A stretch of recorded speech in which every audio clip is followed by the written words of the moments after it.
नमस्कार मित्रांनो, मी सांगलीकर प्रदीप आपल्या नवीन मराठी ब्लॉगमध्ये सर्वांचे सहर्ष स्वागत.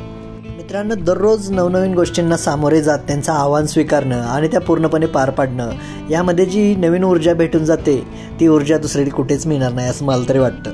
या दृश्यात दिसत असलेला हा एक इंडस्ट्रियल बर्नरचा गॅस प्रेशर स्विच आहे. इंडस्ट्रियल बर्नरसाठी पाठीमागून येणारा गॅस सप्लाय या प्रेशर स्विचच्या माध्यमातून पुढे बर्नरसाठी पाठवला जातो. त्यावेळी याच्यावर पर्टिक्युलर लेवल सेट केली जाते.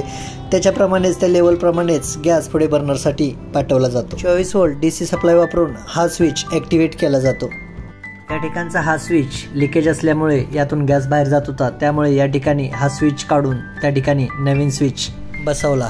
मित्रांनो, दैनंदिन जीवनात येणाऱ्या अशा आव्हानांना सामोरं जात असताना आपल्याला वैयक्तिक असणारे प्रश्न, शंका किंवा मनातील कोणत्याही गोष्टी कधी नाहीशा होतात किंवा आठवायच्या बंद होतात हे समजत देखील नाही. अशा प्रकारे स्विच फिट केल्यानंतर बर्नरची ट्रायल घेतल्यानंतर बर्नर व्यवस्थित फायर होतं का हे पाहिले. बर्नर व्यवस्थितपणे फायर होत होतं, त्याची फ्लेमसुद्धा व्यवस्थित सेट होते.